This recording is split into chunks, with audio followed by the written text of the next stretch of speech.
Hello and welcome to the second to last episode of my LCK Summer 2022 preview series where I'm covering Gen.G in this one. Have them second. They finished third. They finished second during spring, 15 and 3. Challenger team 16 and 20, finishing seventh. This team during the regular season had a very good record at 15 and 3 despite all the COVID issues they had. Where they had, every player was out at some point, and it really tested the challenger roster, and we got to look at quite a few of their players. Sorry about that pause. So, like I said, we got to look at quite a few of their players before I had to pause. They lost their mid laner, their academy mid laner, went to the Latin American League in Ophelia. They used Ophelia in multiple roles. When he did come up to the big team, he played AD carry as well as mid lane. So Doran is the top laner, 326 KDA, 846 CS per minute, which is solid. It's about where you want it to be, especially when you see 58% KP. That is very high KP for a top laner. That is over 55%. That means he is team fighting quite often, and with an 846 CS per minute, that's actually pretty damn good. 19.3% kill share, 22% gold share, played 13 champions in 36 games. World-class top laner. Gen.G is a world-class team. Definitely one of the best teams in the world. If you watched my video earlier today, I did a top 25 power rankings. They are in it. Zest was the backup. He played 2 games with the big club. 939 CS per minute in those 2 games. I don't remember who he played against.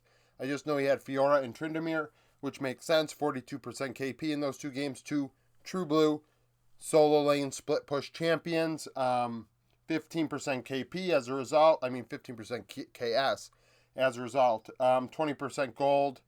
2 good games out of him. Maybe after summer, if he puts together, a complete, champion pool in Challenger, people may look back at these 2 games and say to themselves, an LCK team towards the bottom could be like, you know what? Let's give Zest a look with the big roster, maybe an HLE, someone like that, and say, hey, this guy might have what it takes. Jungle, you have Peanut, longtime veteran, really kind of returned to form this past split. 6 KDA, nearly 6 CS per minute as well, 68% KP. So pretty damn high CS per minute, nearly 6 in addition to nearly 70 KP is pretty damn good. 20.5% kill share, which is the return on investment for his gold share of 18.6 is solid. Played 13 champions as well in 36 games, which is more than most junglers play. He can play any, style of jungler because he's been around so long. Gen.G is his backup on the main squad. He is the 6th man. 2 KDA, 529 CS per minute, played in 5 games. In those 5 games, like I said, 529 CS per minute, 60 KP. Not quite ready to take on the role. Obviously, small sample size. Played 4 champions in those 5 games, but didn't create as much, didn't farm as well as Peanut. 12% kill share, 17% gold share, so really was not putting in a lot of kills for the amount of gold they were getting him. Winner with the Academy team, 515 CS per minute, 276 KDA in 33 games, played 8 champions. Those numbers aren't good enough, 515 and 70%. He's a challenger jungler, so hopefully during summer he can pick that up, but as of right now he is not challenging Gen.G for that backup role. His kill share and gold share are about even at 17.3 and 0.4 respectively.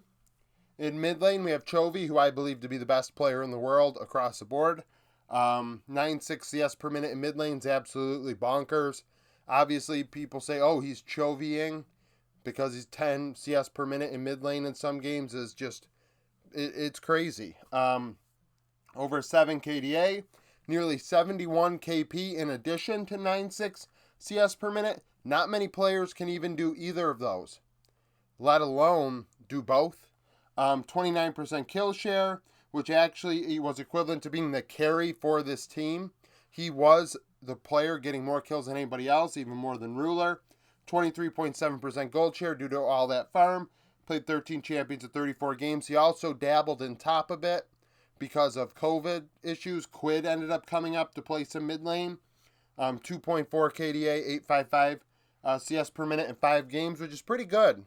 Similar to Zest, these solo laners kind of proved in their, cup of tea in the LCK that maybe they could play in the LCK in 2023. 61 KP is kind of low, but still a young player. 27% kill share, 21% gold share. So he didn't even take that much gold. Did a lot of work with what he was given. Bot lane, we have Ruler, another world-class player. 663 KDA, 982 CS per minute. Very good. I mean, there are some champions that just get outright banned because you're playing against Ruler. 65.5 KP, a high KP for an 80 carry, especially at 9.8 CS per minute. 29% kill share, 24% gold share. Played 11 champions as well. Just an all-around great 80 carry.